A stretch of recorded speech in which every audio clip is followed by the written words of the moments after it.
ওকে, এর আগে পর্যন্ত যে ভিডিওটা ছিল বা আগের যে ক্লাসটা হয়েছিল সেটাতে আমি ওভারঅল বলেছিলাম মেটেরিয়াল কালচার সম্পর্কে। আজকে আমরা তাহলে যেটা একটু দেখে নিচ্ছি সেটা হচ্ছে যে এই নোটের ভেতরে যেটা দেওয়া রয়েছে সেটাকে আমরা ধরে ধরে একটু পড়ি। So deep reading is today's motto. It encompasses all physical objects produced by members of any particular culture. অর্থাৎ একটা কোনো এলাকার পার্টিকুলার এরিয়ার মানুষ যা যা তৈরি করে তার বেঁচে থাকার জন্য, সেই তৈরি করার মানে কিন্তু শুধুমাত্র এরকম একটা জলের বোতল বা এরকম চাবি বা আমরা যা দেখতে পাচ্ছি চোখের সামনে আমরা অবজেক্ট বলতে যেটা বুঝি শুধুমাত্র সেটাই নয়, বরং আমরা যেভাবে একটা জায়গাকে ডিজাইন করছি সেটাও কিন্তু মেটেরিয়াল কালচার। অর্থাৎ ধর এই যে কলেজটা, এটা বেসিক্যালি একটা ফাঁকা জমি ছিল, এটাকে আমরা ডিজাইন করেছি, ডিজাইন করার পর একটা বিল্ডিং বানিয়েছি, আমরা কিছুটা স্পেস ছেড়েছি, সেই জায়গাটাকে নিয়ে আমাদের ভাবনা চিন্তা আছে, আমাদের ওপাশে একটা খেলার মাঠ আছে। তার মানে কোথায় কোন জিনিসটা তৈরি করা হবে সেটাও কালচারালি স্পেসিফিক। এই সবটা নিয়েই কিন্তু মেটেরিয়াল কালচার হচ্ছে। This range from purely utilitarian to highly esoteric anything, একদম যেটা শুধুমাত্র ব্যবহার করার জন্যে তৈরি হচ্ছে সেটা থেকে শুরু করে প্রচণ্ড সুন্দর দেখতে, যেটার আলটিমেটলি কোনো ইউজ ভ্যালু নেই কিন্তু তবুও আমরা সেটাকে রাখছি বা সেটা পছন্দ করছি, হ্যাঁ অ্যাজ সাচ ইউজ ভ্যালু নেই, সেটারও কিন্তু আমরা মেটেরিয়াল কালচার হিসেবে ধরছি। Early anthropology focused on the collection of such artifacts as a way to place societies in schemes of evolutionary stages. আমরা যদি প্রথম দিককার অ্যানথ্রোপোলজি দেখি, বিশেষ করে এডওয়ার্ড বার্নেট টাইলারের কথা যদি আমরা মনে করি, তাহলে উনি বলেছিলেন কালচারাল সার্ভাইভালস। অর্থাৎ যা যা জিনিস, যে যে মেটেরিয়াল অবজেক্ট পুরনো দিনের বলে আমরা মনে করছি সেগুলো যদি এখনও কন্টিনিউ করে তাহলে সেটা কালচারাল সার্ভাইভাল। এবং একটা উদ্দেশ্য ছিল সেই সময়ের অ্যানথ্রোপোলজিস্টদের যে আমরা সংস্কৃতির বিবর্তন দেখব, we will try to understand the evolution of society and culture. So in order to do that they wanted to collect many items which quote and quote belong to the primitive societies. এখন আমরা after cultural relativism we don't use such terms as primitive or advance, but সেই সময় দাঁড়িয়ে এটা এরকমভাবে ছিল। But this approach fell out of favor with the rise of functionalism. যত বেশি ফাংশনালিজম আসলো তত এই অ্যাপ্রোচটা লোকজনের কাছে আর সেই রকম গুরুত্ব থাকলো না। তোদের মাথার উপরে ফ্যানটা চলছে তো না, এবার চলছে, ওকে, সেরকম গুরুত্ব থাকলো না। To study material culture remains central to archaeology. The study of material culture remains is central to archaeology. এটা নিয়ে নতুন করে বলার কিছু নেই, আমরা জানি যে আর্কিওলজি মানেই হচ্ছে study of human past through material remains, কারণ এটাই হচ্ছে তাদের মূল ডেটা। এরপরে আমরা মেটেরিয়াল কালচার বুঝতে গেলে আমাদের যেটা বুঝতে হবে সেটা হচ্ছে মেটেরিয়ালিজম ব্যাপারটা। তার আগে দেখ ওইখানেই বলা রয়েছে the cultural concept of space, এই সবই কিন্তু অ্যানথ্রোপোলজিক্যাল ফোকাস অন মেটেরিয়াল কালচারেরই পার্ট। এবার আমরা মেটেরিয়ালিজমে চলে আসছি। অ্যাজ আ থিওরিটিক্যাল প্যারাডাইম, যদি থিওরিটিক্যাল প্যারাডাইম হিসাবে আমরা মেটেরিয়ালিজমকে দেখি, material culture studies embraces materialism. Now what is materialism, এটা নিয়ে আমাদের আগেও আলোচনা হয়েছে, তবু আমরা এখানে আরেকবার আলোচনা করে নিচ্ছি। Materialism includes a variety of social theories that share certain critical assumption. যে যে থিওরিগুলো কতগুলো বেসিক ক্রিটিক্যাল অ্যাজাম্পশন যাদের মধ্যে আছে সেগুলো কী কী, সেগুলো পরপর দেওয়া রয়েছে। এক নম্বর, that the existence of real physical world sets constraints for and has a significant impact on human behaviour. অর্থাৎ মানুষের আচার আচরণ, মানুষের দৈনন্দিন জীবন, তার ওপরে মানুষের পারিপার্শ্বিক যে মেটেরিয়াল এক্সিস্টেন্স তার একটা ইম্প্যাক্ট আছে। অর্থাৎ তুই যদি কলেজে পড়িস তাহলে তোর লাইফস্টাইল যেরকম হবে, তুই যদি কলেজে না পড়িস তাহলে তোর লাইফস্টাইল আরেক রকম হবে। তার মানে তোর কলেজের লাইফকে কেন্দ্র করে তোর যে আবর্তন, তোর যে জীবন আবর্তিত হচ্ছে সেইটা একটা মেটেরিয়াল প্রিকন্ডিশন দ্বারা guided. That thing is called as education system. Education সিস্টেমকে যদি আমরা মেটেরিয়াল থিং বলি তাহলে তার মধ্যে দিয়ে কিন্তু তুই গাইডেড হচ্ছিস। ধর একটা বেকার ছেলের লাইফ আর একটা পড়াশুনো করা ছেলের লাইফ আর একটা চাকরি করা ছেলের লাইফ, একটা ব্যবসা করা ছেলের লাইফ, এগুলো প্রত্যেকটা আলাদা, তাই তো? কেন? কারণ তার মেটেরিয়াল কন্ডিশনসগুলো আলাদা। হ্যাঁ, তার পুরো মেটেরিয়াল কন্ডিশনটা আলাদা। সে যেভাবে বাঁচছে, আমরা তো বাঁচছি কতগুলো মেটেরিয়াল কন্ডিশনের মধ্যে দিয়ে, সেইটা সম্পূর্ণ আলাদা তার থেকে, মানে একজনের থেকে আরেকজনেরটা, সেই জন্যই তাদের লাইফটা আলাদা। এখানে সেটাই বলছে যে real physical world is setting a constraints on you. আমি এটা এইরকম বোঝার জন্য বললাম, কিন্তু যদি তোরা আরেকটু পিছিয়ে যাস তাহলে দেখতে পাবি যে মানুষের যে বিবর্তন সেটা very much is influenced by its environment. Environment কি? Environment is nothing but the material existence. অর্থাৎ তুমি এমন জায়গায় যদি থাকো যেখানে ভালো কোয়ালিটির পাথর পাওয়া যায় না, তাহলে তুমি খুব ভালো কোয়ালিটির টুল বানাতে পারবে না। তোমাকে ভালো কোয়ালিটির পাথর হয় অন্য জায়গা থেকে নিয়ে আসতে হবে, আর নাহলে তোমাকে খারাপ কোয়ালিটির টুল দিয়েই কাজ চালিয়ে নিতে হবে। So material condition is preconditioning your existence, your culture also. তারপরে কি বলছে? That human behaviour is part of nature and can be understood by using kinds of method that natural sciences employ in understanding nature. ভালো করে বোঝ, এই জায়গাটা কিন্তু very much inspired by positivism. is very much inspired by positivism. আমরা যে পজিটিভিজমের কথা যেটা আলোচনা করেছিলাম, যে ন্যাচারাল সায়েন্সের মেথড দিয়ে তুমি সমাজকে দেখছো, এখানেও কিন্তু আসলে সেই কথাই বলা হচ্ছে। Materialists do not necessarily assume that material reality is more real than mental or subjective reality, but in process of causal explanation, they give priority to objective material world over subjective reality or the world of the mind. অর্থাৎ মেটেরিয়ালিস্টরা কখনোই বলছে না যে মাইন্ডের চাইতে matter important. এটা এরকম categorically তারা বলছে না, কিন্তু যখন নাকি তারা কোনো ব্যাখ্যা করতে চাইছে, সমাজকে এক্সপ্লেন করার চেষ্টা করছে, সমাজকে রিড করার চেষ্টা করছে, তখন তারা প্রায়োরিটি দিচ্ছে matter over mind. That is why materialism, আমি বলেছিলাম, ইটস ম্যাটার ওভার মাইন্ড, আর আইডিয়ালিজম হচ্ছে মাইন্ড ওভার ম্যাটার। হ্যাঁ, কজাল মানে হচ্ছে ব্যাখ্যা করার জন্য, কজ কারণ, কার্যকারণগত ব্যাখ্যা করার জন্য তারা ম্যাটারকে বেশি প্রায়োরিটি দিচ্ছে দ্যান মাইন্ড। বোঝা গেল? In all the social sciences, the grandfather of all materialist doctrine is that of 19th century social thinkers Karl Marx and Friedrich Engels, who developed materialist interpretation of history, which is now known as historical materialism. হ্যাঁ, আমরা জানি যে Marxism যদিও আমাদের সিলেবাসে নেই, কিন্তু যদি আমরা খুব ভালো করে মেটেরিয়ালিজম বুঝতে চাই তাহলে আমাদের মার্কসিজম কিছুটা হলেও বুঝতে হবে। কার্ল মার্কস খুব অত্যন্ত সহজভাবে যদি আমরা বুঝতে চাই, তাহলে কার্ল মার্কস কতগুলো ব্যাখ্যা, মানে কতগুলো পদ্ধতি ব্যবহার করেছেন ইতিহাসকে ব্যাখ্যা করার জন্য। অর্থাৎ মানব সভ্যতার, আজকে মানব সভ্যতা যেখানে দাঁড়িয়ে, তার তো একটা ইতিহাস আছে। সেই ইতিহাসটাকে আমি কী পদ্ধতিতে দেখব, কীভাবে দেখব, তার একটা অন্যতম শক্তিশালী পদ্ধতি কার্ল মার্কস তার সারা জীবন ধরে বিভিন্ন লেখার মাধ্যমে দেখিয়েছে। সেই পদ্ধতিটারই নাম হচ্ছে হিস্টোরিক্যাল মেটেরিয়ালিজম। হ্যাঁ বল।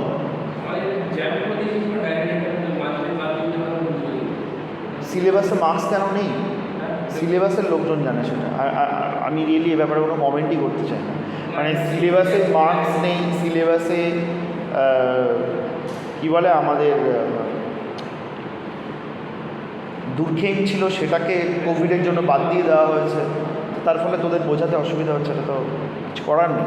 যাই হোক, মার্কস যেটা বলেছেন তোরা বুঝে নে ব্যাপারটা, সেটা হচ্ছে যে বেশ কিছু বক্তব্য বলেছেন। খুব সহজ করে বললে পরে উনি দুটো জিনিস বলেছেন।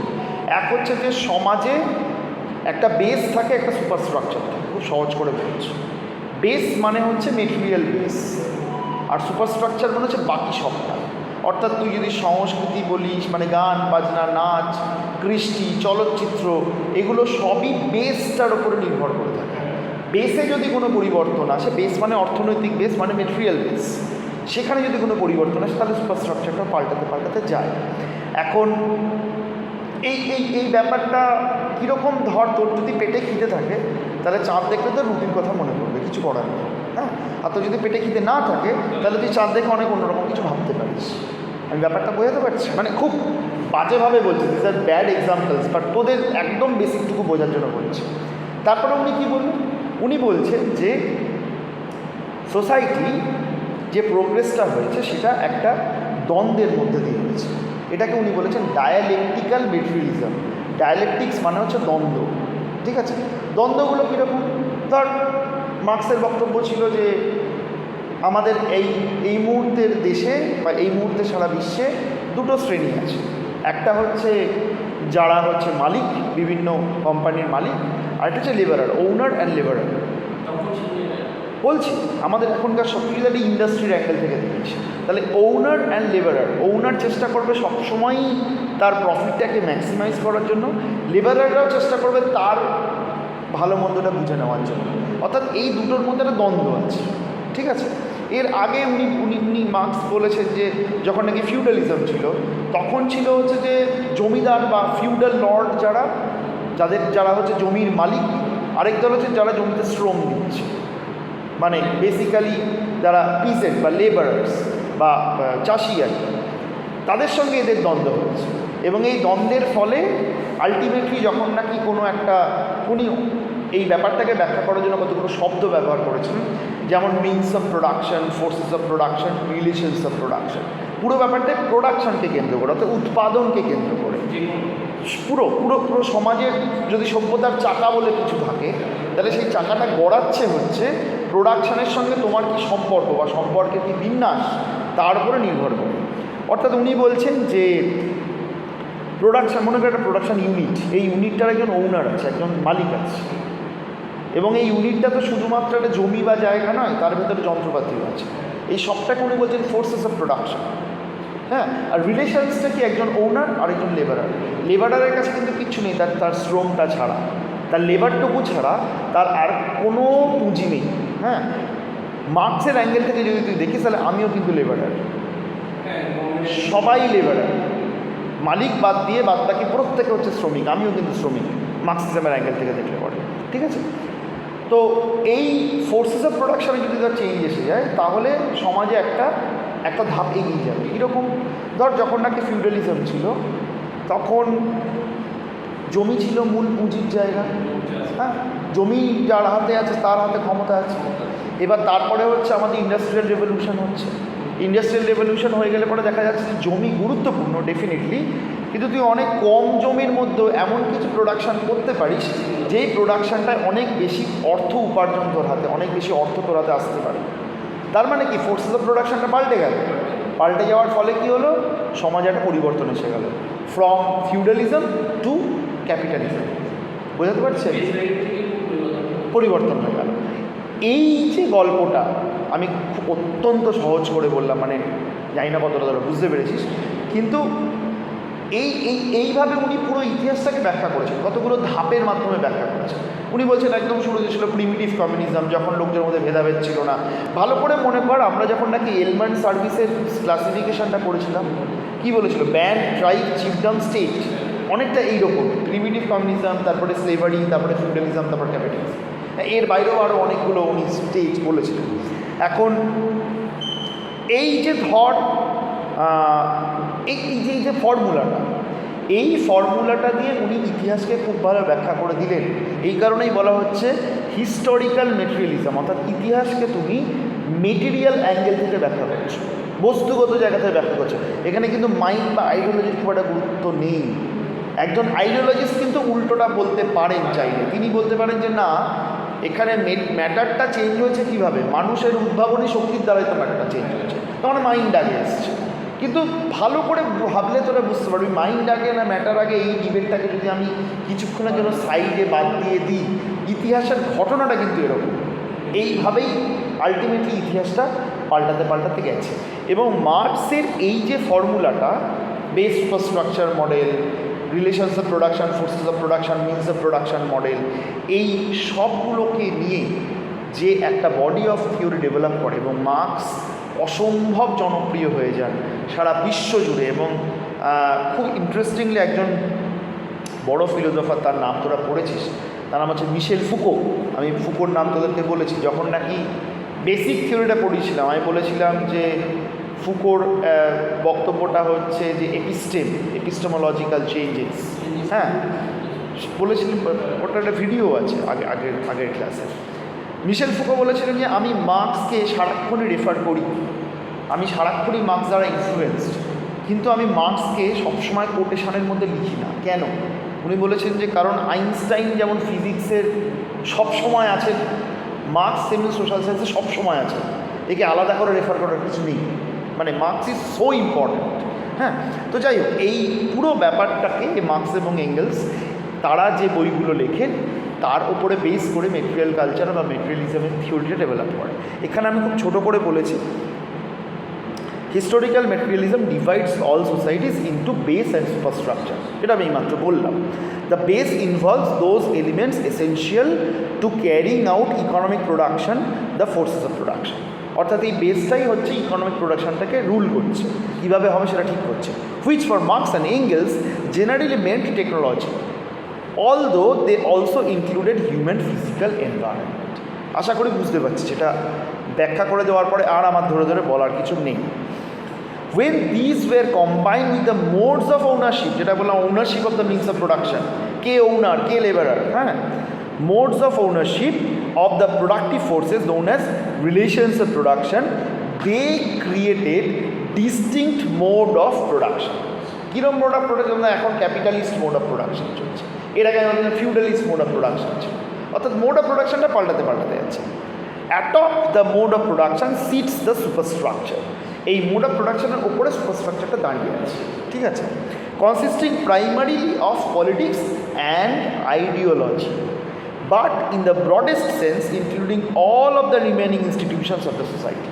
কিন্তু যদি খুব ব্রডলি আমরা ভাবি, সমস্ত প্রতিষ্ঠান এই মোড অফ প্রোডাকশনের ওপরেই দাঁড়িয়ে রয়েছে। মোড অফ প্রোডাকশন যদি পাল্টায় তাহলে প্রতিষ্ঠানগুলোও পাল্টে যাবে। ধর আজ থেকে ইভেন আমরা যখন নাকি পড়াশোনা করেছি তখন প্রাইভেট কলেজ ব্যাপারটা ছিলই না, আমরা জানতামই না হোয়াট ইজ প্রাইভেট কলেজ। হ্যাঁ, তখন জাস্ট ইঞ্জিনিয়ারিংয়ে প্রাইভেট কলেজের গল্পটা তৈরি হচ্ছে, আর এখন ভেবে দেখ, এখন প্রচুর প্রাইভেট কলেজ তৈরি হয়ে গেছে। This is the reflection of the changing mode of production, অর্থাৎ আমরা ক্যাপিটালিজমের একটা লেট ক্যাপিটাল জায়গায় পৌঁছে যাচ্ছি আস্তে আস্তে। হ্যাঁ, তার ফলে ধীরে ধীরে ধীরে ধীরে স্টেট কী করছে, রাষ্ট্র কী করছে, বিভিন্ন জায়গা থেকে তার হাত তুলে নিচ্ছে, বলছে এখানে প্রাইভেট প্লেয়াররা কাজ করবে, এখানে আমার রোল প্লে কম। হ্যাঁ, প্রাইভেট প্লেয়াররা এখন রাস্তা বানাচ্ছে, প্রাইভেট প্লেয়াররা সেখান থেকে টোল কালেক্ট করছে, প্রাইভেট প্লেয়াররা ইউনিভার্সিটি বানাচ্ছে, প্রাইভেট প্লেয়াররা বহুদিন আগে হাসপাতাল তৈরি করেছে। তার মানে প্রাইভেট প্লেয়ারদের রোল আমি জায়গা ছেড়ে দিচ্ছি। This is also known as neoliberalism, সেটাতে আমরা পড়ে আসবো, সেটা আমাদের এখনকার ইম্পর্টেন্ট বিষয় নয়। In 1845-46, Marx and Engels used their concept of mode of production to periodize human history, identifying 4 major stages of historical development. কি primitive communism, slavery, feudalism and capitalism, যেটাই মাত্র আমি বললাম, এই 4টে স্টেজের মধ্যে দিয়ে তিনি ব্যাখ্যা করছেন যে এইভাবে পাল্টে পাল্টে গেছে। এখন এই যে মার্কসের থিওরিটা, এইটার দ্বারাই ইনফ্লুয়েসড হয়ে আমাদের এখানে we have something known as cultural materialism. এবার কালচারাল মেটেরিয়ালিজম পড়তে আমাদের মূলত মার্ভিন হ্যারিসের কথা বলা রয়েছে, কিন্তু মার্ভিন হ্যারিস বোঝার আগে আমাদের কালচারাল মেটেরিয়ালিজমটা ভালো করে বুঝতে হবে, so that we can understand Marvin Harris better. So cultural materialism ব্যাপারটা কী, এটা আমরা দেখিয়ে পারি। The materialist doctrine of Marx and Engels has lived on in the thinking of modern Marxists and been modified by them. এই যে ব্যাখ্যাটা ছিল সেটা এখনও আছে, কিন্তু এটা সারাক্ষণই পাল্টে পাল্টে যাচ্ছে। নিও মার্কসিজম, হ্যাঁ, ক্লাসিক্যাল মার্কসিজম, নিও মার্কসিজম, পোস্ট মার্কসিজম। মার্কসিজম নিয়ে মানে পৃথিবীতে লোকজনের উৎসাহের কোনো অন্ত নেই আজ এত বছর পরেও। হ্যাঁ, প্রচুর প্রচুর মানে হাজার হাজার মানুষ মার্কসিজম নিয়ে রিসার্চ করছেন এখন। তো এখানে কি বলছে, numerous anthropologists have drawn on Marxist materialism, this include the archaeologist V Gordon Childe. V Gordon Childe অন্যতম এর মধ্যে, তার বাইরে কারা রয়েছেন, the cultural anthropologist Leslie White. Childe and White আমি তোদেরকে পড়িয়েছি ডিউরিং নিও ইভলিউশনিজম, আশা করি সেটা তোদের মনে আছে, তাও আমি এখানে ছোট করে বলে দিচ্ছি। বোথ অফ হুম, হ্যাঁ বল। না, মার্কসিজমের এরা প্রত্যেকেই মার্কস দ্বারা ইনফ্লুয়েন্সড, প্রত্যেকেই very much influence by Marx. কি বলছে? both of whom had a major impact on modern anthropology. Historical materialism has also had a major impact in anthropology through its incorporation of cultural materialism, a theoretical approach developed by Marvin Harris and his followers. সেটাই আমরা পরে আসছি। এইবারে আচ্ছা, cultural materialism এবার আমরা ঢুকে যাচ্ছি। গর্ডন চাইল্ডের থিওরি মনে আছে নাকি আমি একবার বলে দেবো? আচ্ছা, গর্ডন চাইল্ডের বক্তব্য কী ছিল? গর্ডন চাইল্ডের বক্তব্য ছিল যে যদি আমরা ইনফ্যাক্ট এবার আমি একটু মার্কসের অ্যাঙ্গেল থেকে যদি আমরা চাইল্ডকে বোঝার চেষ্টা করি, তাহলে চাইল্ডের বক্তব্য হচ্ছে যে একটা সময় যখন নাকি মানুষ শুধুমাত্র হান্টার গ্যাদারার ছিল। Remember, Gordon Childe is an archaeologist, is a Marxist archaeologist, okay? উনি বলছেন যে যখন নাকি মানুষ হান্টার গ্যাদারার ছিল, remember the concept of primitive communism, তখন তো তোর কাছে রেফ্রিজারেটর নেই, ফ্রিজ নেই, তার মানে তুই একখানা হরিণ মেরে সেদিনই খেয়ে ফেলতে হবে। হ্যাঁ, তুই যা কালেক্ট করছিস সেটা সঙ্গে সঙ্গেই খেয়ে নিতে হচ্ছে। স্টোর করার কোনো গল্প নেই, বা স্টোরেজ থাকলেও সেটা মিনিস্ট্রি, হ্যাঁ, খুব সামান্য কিছু স্টোরেজ হয়তো ছিল, maybe for a very small time. তার মানে হচ্ছে তোর কাছে তুই যা খাচ্ছিস সেটা তুই যা উৎপাদন করছিস, সে অর্থ দেখতে গেলে যদি এটাকে আমরা আদৌ উৎপাদন বলি, যা সংগ্রহ করছিস, গ্যাদারিং করছিস, সেটাকে তুই কনজিউম করে নিচ্ছিস। So you don't have anything left out. Now something happened about 10 to 15,000 years ago. সেই সময় মানুষ ধীরে ধীরে ডোমেস্টিকেশন শুরু করলো। ডোমেস্টিকেশন কেন শুরু করলো তা নিয়ে অনেক থিওরি আছে, আমরা সেই ডিটেলে এই মুহূর্তে যাচ্ছি না, কিন্তু ডোমেস্টিকেশন ওয়াজ বিগিনিং টু হ্যাপেন। যখন নাকি ডোমেস্টিকেশন শুরু হচ্ছে, তখন যদি আমরা খুব একটা সহজ উদাহরণ দিই, ধর তোর বাড়িতে যদি একখানা বেশ হৃষ্টপুষ্ট কাঁঠাল গাছ থাকে, তাতে যদি প্রচুর কাঁঠাল হয়, মানে সাধারণত হয়, তোর বাড়ির মেম্বার যদি 5জন 6জন থাকে এবং বাড়িতে যদি 40খানা কাঁঠাল হয়, তুই কি খেতে পারবি একা একা? পারবি, শরীর খারাপ হয়ে যাবে অত কাঁঠাল। রাইট, তার মানে হচ্ছে যে you have something which is known as surplus, extra, উদ্বৃত্ত, তুই যা নিতে পারিস তোর তার থেকে বেশি আছে। এই যে সারপ্লাসটা বেরোলো, গর্ডন চাইল্ড বলছে এই সারপ্লাসই হচ্ছে যত নষ্টের গোড়া। মানে গর্ডন চাইল্ড নষ্টের গোড়া বলছেন না, মানে সিভিলাইজেশনের শুরু। কীরকম? হ্যাঁ, কীরকম? ধর মনে করো আমরা এখানে 5 জন আছি, তো 5-6 জনের 5-6টা আলাদা আলাদা জমি আছে, আমরা 5-6 জন 5-6টা আলাদা আলাদা জমিতে চাষ করছি। এবার কোনো কারণে প্রত্যুষের জমিতে খুব ভালো জল ফল আছে, জমির মাটিটা খুব ভালো, তাহলে প্রত্যুষ আমার থেকে বেশি সারপ্লাস থাকবে।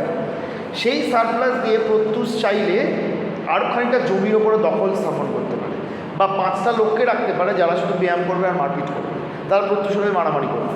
এবার আমার অত উৎপাদন হয় না, তাহলে প্রত্যুষ আমার জমিটা দখল করে নিল। আমি কথার কথা বলছি, তখন প্রত্যুষের উৎপাদন আরও বেড়ে গেল।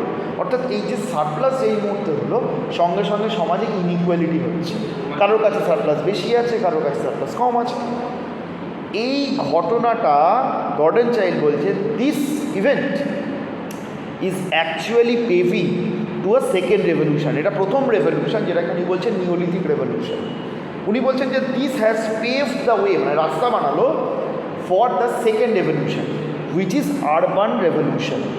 আরবান রেভলিউশনে কী বলছে? বলছে তখন সারপ্লাসটা এমন জায়গায় পৌঁছে গেছে যে সেন্ট্রালাইজড গভর্নমেন্ট তৈরি হয়ে যাচ্ছে এবং তারা আরবান ইনফ্রাস্ট্রাকচার অর্থাৎ নগরের পত্তন করতে পারছে। তাদের কাছে এতটাই উদ্বৃত্ত আছে, উদ্বৃত্ত দিয়ে তারা শ্রম কিনছে, শ্রমের বিনিময়ে বড় বড় বাড়ি বানাচ্ছে, রাস্তা বানাচ্ছে, চাষটা যাতে কন্টিনিউ থাকে তার জন্য ইরিগেশন বানাচ্ছে, স্নান করার জন্য গ্রেট বাথ বানাচ্ছে। কোন সিভিলাইজেশনের কথা বলছি? গ্রেট বাথ, ইরিগেশন, একটাই তো সিভিলাইজেশন তোরা পড়েছিস, সিন্ধু সভ্যতা, ইন্দাস ভ্যালি সিভিলাইজেশনের কথা বলছি। So this is how the civilization was formed. Exactly, হ্যাঁ, এইভাবে মার্কসিজমকে ব্যবহার করে। হ্যাঁ বল। হ্যাঁ, এই ঘটনাগুলো ঘটছে তার আগে, সিন্ধু সভ্যতার আগে হাজার হাজার বছর ধরে এই ঘটনাগুলো ঘটেছে, তবে গিয়ে সিন্ধু সভ্যতা তৈরি হয়েছে। ঠিক আছে, ইটস নট দ্যাট যে একদিন সকালবেলা ঘুম থেকে উঠে চোখ কষলে 5টা লোক ঠিক করলো যে আমি সিন্ধু সভ্যতা বানাবো। It's not like that. হ্যাঁ, এখন যেভাবে হয় সেটা আর হওয়া সম্ভব নয়। এখন শহর কীভাবে তৈরি হয়? ও ঠিক আছে, রাজারহাটে এলাকায় জমি দখল করো না, শহর বানিয়ে দেওয়া। It's not that. এইভাবে হতো না। হাজার হাজার বছর লাগতো একটা সিভিলাইজেশন তৈরি হওয়ার জন্য। আবার সেই সিভিলাইজেশন হাজার হাজার বছর ধরে নষ্টও হয়ে যেত। সিন্ধু সভ্যতার লোকজন ছেড়ে চলে গেলে কেন? অনেকগুলো ইন্টারপ্রিটেশন আছে। একটা বড় ইন্টারপ্রিটেশন হচ্ছে যে সিন্ধু নদী শুকিয়ে গেছিল। So people started to migrate from the Indus valley to Ganga valley. তার পাশে এই যদি ইন্দাস হয় তার উপরে গঙ্গা, তার আস্তে আস্তে গঙ্গায় চলে গেল। উত্তরপ্রদেশের বেনারসের যে সিভিলাইজেশনটা, these are all Mathura, Vrindavan, these are all post Indus valley civilization. বুঝতে পারছেন? এইভাবে সিভিলাইজেশনগুলো শিফট করতে করতে যাচ্ছে। অ্যান্ড ভালো করে মাথায় রাখবি, hour history, the history of human is basically the history of migration. আমরা সারা জীবন শুধু মাইগ্রেট করে এসেছি। হ্যাঁ, কোনো ট্রেস নেই কে কোথা থেকে এসছে এই নিয়ে এখন যেসব রাজনৈতিক যেসব চালন চলছে, উই অ্যানথ্রোপোলজিস্ট শুড ডিফেন্ড দ্যাট, যে এটা ভুল। মানুষ চিরকালই মাইগ্রেট করেছে, এক দেশ থেকে আরেক দেশে গেছে, আরেক দেশ থেকে আরেক দেশে গেছে, এখনও সারাক্ষণ মাইগ্রেট করছে, এখনও করছে। তুই ভালো করে ভেবে দেখ, আমার বেশিরভাগ বন্ধুবান্ধব কলকাতায় থাকে না, because of the lack of employment opportunity in Kolkata. So they have migrated from here. So people are migrating. যা ফোরকাস্ট যদি সেই অনুযায়ী চলে, তাহলে আগামী 50-60 বছরে কলকাতা থেকে বহু লোক মাইগ্রেট করে যাবে, থাকাই যাবে না কলকাতা শহরে, জলের তলায় চলে যাবে। বোঝা যাচ্ছে? So human history is basically the history of migration. In fact Gordon চাইল্ডও সেটাই দেখাচ্ছে তার থিওরিতে। তার সমসাময়িক আরেকজন অ্যানথ্রোপোলজিস্ট লেজলি হোয়াইট, তিনি কি বলছেন? তিনি বলছেন যে মানুষের সভ্যতার যে বিবর্তন, সেই বিবর্তনটা হচ্ছে, ইনিও খুব তাড়াতাড়ি পরিবর্তনের কথা বলছেন। ইনি বলছেন যে এই পরিবর্তনটা হচ্ছে যখন নাকি মানুষ নতুনভাবে এনার্জি হারনেস করতে শেখে। অর্থাৎ আমি এটা বলেছিলাম যে আমাদের শক্তির উৎস কি ছোটোবেলা থেকে পড়ে আসছে? সূর্য। তার মানে আমার টোটাল শক্তি সূর্য থেকে যা আসছে সেটা তো মাদা, তার বেশি আমি পাবো না। সেই শক্তিটাকে তুই কত বেশি কাজে লাগাতে পারবি তার উপর ডিপেন্ড করে তুই কতটা এগোবি। হ্যাঁ, তো শক্তিটাকে আরও বেশি কাজে লাগানোর জন্য তুই কী করছিস? তুই দুটো কাজ করছিস। এক হচ্ছে শক্তির এফিসিয়েন্সি বাড়াচ্ছিস। আগে 1 লিটার তেলে যত দূর গাড়ি যেত, এখন তার থেকে বেশি দূর গাড়ি যাবে। এটা হচ্ছে এক। আর 2 নম্বর পদ্ধতি হচ্ছে অন্য ধরনের শক্তি খোঁজার তুই চেষ্টা করছিস। কীরকম? এখন হচ্ছে বলে যে টাইডাল এনার্জি, এয়ার এনার্জি। হ্যাঁ, এইটা যেমন অল্টারনেটিভ সোর্স হিসেবে এনার্জি হিসেবে আমরা দেখছি, তেমনি তার আগে ছিল ফসিল এনার্জি, মানে ফসিল ফুয়েল, কয়লা বল, পেট্রোলিয়াম বল। এগুলো কি? এগুলো তো আসলে সূর্যেরই আলো, মাটির তলায় ট্র্যাপড হয়ে রয়েছে, আগের থেকে তৈরি করে রাখা এনার্জি। যে এনার্জিটা এখন আমরা ব্যবহার করছি, আমরা এখন ব্যবহার করছি, এটাও আসলে সূর্যেরই শক্তি। তো হোয়াইট বলছেন যে আমরা যদি এনার্জি হারনেস যেভাবে করতাম সেটা যদি আগের থেকে বেটার করতে পারি তাহলে পরিবর্তন আসবে। ধর, আমি খুব সহজ একটা উদাহরণ দিচ্ছি। ধর, তুই লাঙল ব্যবহার করা জানিস না, তুই ডিগিং স্টিক দিয়ে চাষ করিস, আমরা তুই লাঠি দিয়ে গর্ত করে গাছ লাগাস, তাতে এক রকমের ফসল হয়। এবার তুই লাঙলের ব্যবহার শিখেছিস, তুই তোর শক্তির সঙ্গে পশু শক্তি ব্যবহার করছিস, তার মানে মাটি টিলিং বেটার হচ্ছে, তোর সেখান থেকে উৎপাদন বেড়ে যাচ্ছে। তারপরে তুই ট্রাক্টর ইউজ করছিস, আরও বেটার এফিসিয়েন্সি, আরও বেটার প্রোডাকশন তুই পাচ্ছিস। জাস্ট আমি খুব ক্রুড উদাহরণ দিলাম। অর্থাৎ উনি বলছেন যত ভালো আমরা এনার্জি হারনেস করতে পারবো তত আমাদের উৎপাদন হবে এবং সমাজে দ্রুত পরিবর্তন আসবে। ঠিক আছে, এই ছিল এদের দুজনের বক্তব্য। স্পষ্টতই বুঝতে পারছি যে এখানে পুরোটাই মেটেরিয়াল রিয়ালিটির উপরে ডিপেন্ড করে রয়েছে। So this is Y both these theories, in fact the entire, what should I say, rainbow of theories of the neo-evolutionism are actually influenced by Marx. ঠিক আছে, এইবারে আমরা আসি cultural materialism. Cultural materialism identify 3 major components of all human societies. Cultural materialism 3টে major কম্পোনেন্টের কথা বলছে, যেটাকে Marvin Harris বলছে ইউনিভার্সাল প্যাটার্ন, সব জায়গায় আমরা পাবো। সেটা কি?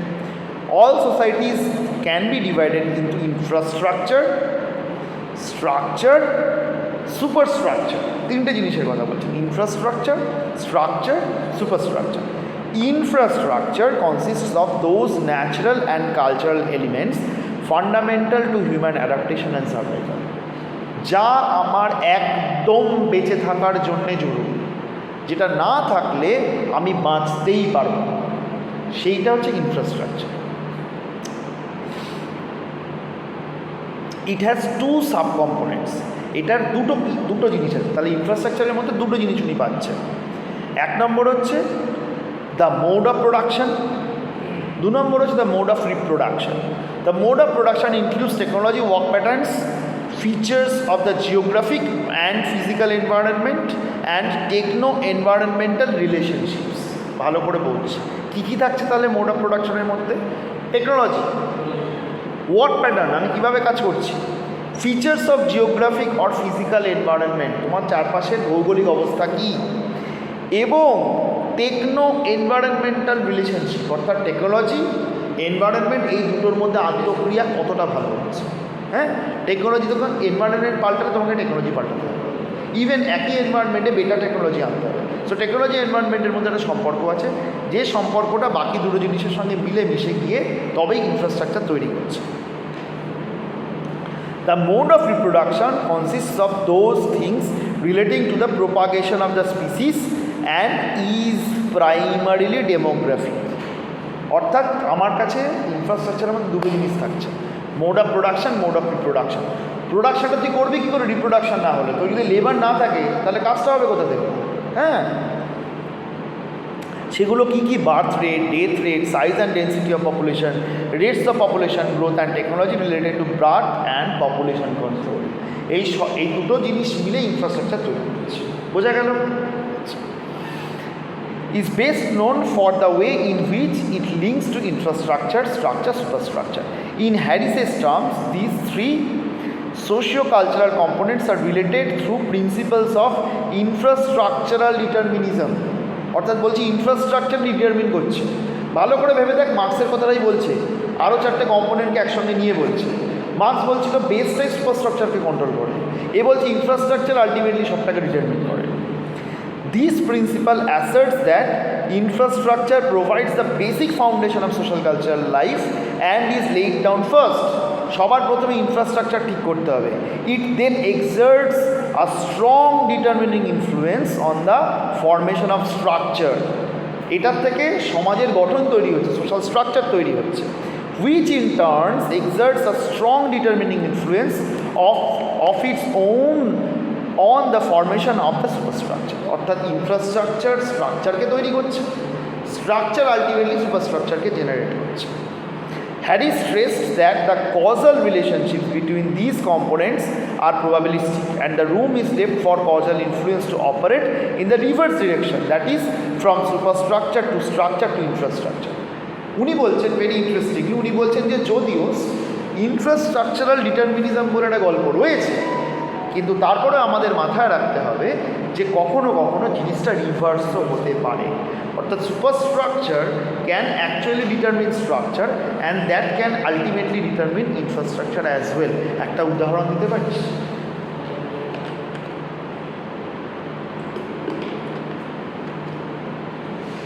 এই উদাহরণটা খুব সোজা, যে ইনফ্রাস্ট্রাকচার স্ট্রাকচার তৈরি করছে, স্ট্রাকচার সুপারস্ট্রাকচার তৈরি করছে। এই উদাহরণটা সোজা।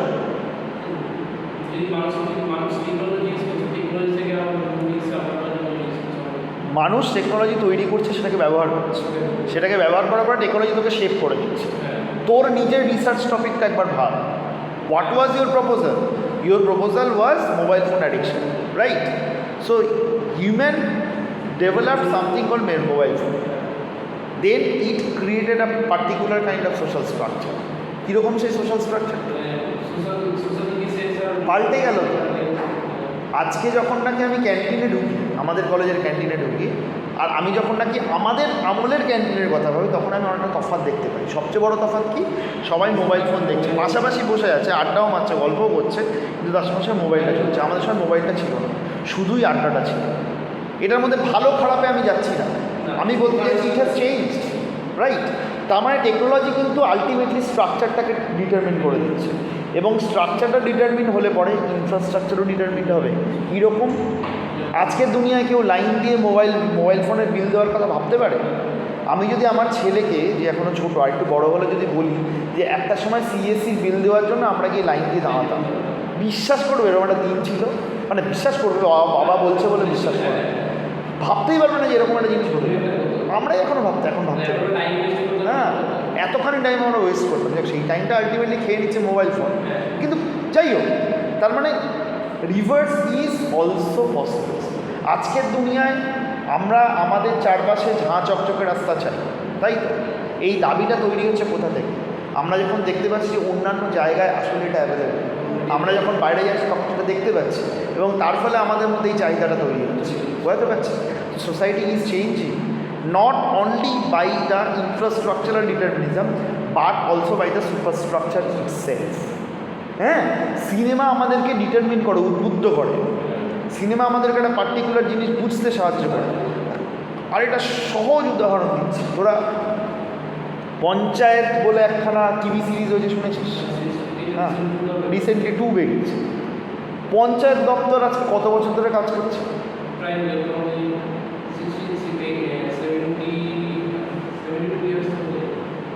না, অত বছর হয়নি। পঞ্চায়েতের অ্যামেন্ডমেন্ট একটা অত দিনের নয়, কিন্তু আমি বলতে চাইছি যে পঞ্চায়েতের যে সিস্টেম সেটা বহুদিনের। হ্যাঁ, তারপরে এটাকে কনস্টিটিউশনাল অ্যামেন্ডমেন্ট করা হয়, হওয়ার পরে এখন এটা কনস্টিটিউশনাল বডি, 73rd অ্যামেন্ডমেন্টে কনস্টিটিউশন অ্যামেন্ডেড হয়, সেটা অনেক বছর হয়ে গেছে। কিন্তু পঞ্চায়েত কি কোনোদিনও সাধারণ মানুষের মধ্যে এত পপুলার ছিল? লোকজন জানতো পঞ্চায়েত দিয়ে এত ইম্পর্ট্যান্ট লোকের জীবনে? অ্যাটলিস্ট শহরের লোকজন তো জানতো। হ্যাঁ, তো যে কাজটা পঞ্চায়েত দপ্তরের লোকজন দিন, and they are very sincere. Panchayat is one of the best departments in not only in West Bengal but also India. খুব ভালো কাজ করে পঞ্চায়েত। হ্যাঁ, তো এবং এরা they are all over burden, তাদের যা ক্যাপাসিটি তার অনেক বেশি কাজ তাদেরকে করতে হয়।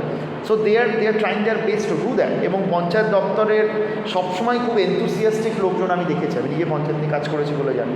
তারা নানা রকম রিপোর্ট তৈরি করে, লেখালেখি করে, আমার নিজের আর্টিকেল আছে, সেগুলো কোনোটাই পঞ্চায়েতকে এই পপুলারিটি দেয়নি যেটা একটা টিভি সিরিজ দিয়েছে। সবার মুখে মুখে পঞ্চায়েত নিয়ে আলোচনা, সবাই এখন জানে পঞ্চায়েত ব্যাপারটা কী। তাহলে ভাব সুপারস্ট্রাকচারের কতখানি ক্ষমতা ইনফ্রাস্ট্রাকচারকে ইনফ্লুয়েন্স করার জন্য।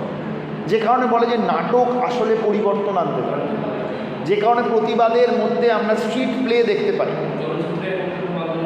সিনেমা এমন একটা মাধ্যম যে মাধ্যম দিয়ে তোর ভেতরে পরিবর্তন এনে দেওয়া যেতে পারে। আরেকটা উদাহরণ দিচ্ছি তোদেরকে, HIV/AIDS-কে আটকানোর জন্য কন্ডোমের ইউসেজ, বুলাদিকে নিয়ে যে অ্যাডটা হতো, কন্ডোমের যে অ্যাডটা মনে পড়ছে, তার আগে পর্যন্ত লোকজন এই ব্যাপারটা নিয়ে এত কনসিয়াসই ছিল না। বুলাদি বিকেম সো পপুলার, এখন তুলে নিচ্ছে ন্যাশনাল এইডস কন্ট্রোল অর্গানাইজেশন যা কাজ করেছে, তাতে এইডস সম্পর্কে একটা বিশাল অ্যাওয়ারনেস হয়ে গেছে এবং লোকজনের লাইফে অনেক পরিবর্তন এনেছে, রাইট? তার মানে কি superstructure can also influence infrastructure. হ্যাঁ, দাঁড়া, হারিয়ে ফেললাম।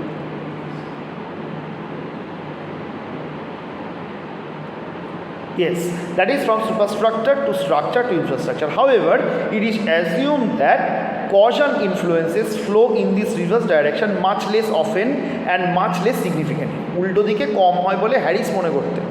আজকেও একই কথা মনে করার কোনো কারণ নেই, কিন্তু হ্যারিস মনে করতেন সেই সময় দাঁড়িয়ে।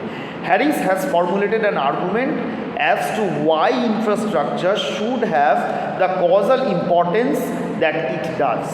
অর্থাৎ কেন থাকা উচিত সেটা নিয়ে ওনার কিছু বক্তব্য ছিল। In his view, infrastructure has causal priority because it involves those things that relate most fundamental to human survival and physical wellbeing, aspects of life that humans must grapple with before they become concerned with matters related to social organization and ideology. উনি বলছেন যে infrastructure কেন গুরুত্বপূর্ণ, কারণ infrastructure যদি ঠিক না থাকে তাহলে তো খেতেই পাবে না। বাকি জিনিস তো অনেক পরের কথা, বাকি জিনিস অনেক পরের কথা। এবারে যদি আমরা মার্ভিন হ্যারিসকে একটু আলাদা করে পড়তে চাই, তাহলে কি মার্ভিন হ্যারিস থিওরিটা বুঝতে পেরেছিস? মার্ভিন হ্যারিসের কাজের জায়গাটা আমরা ছোট্ট করে পড়ে নিচ্ছি। 20টা বই উনি লিখেছেন, 20টা বই, সারা জীবন কাজ করেছেন।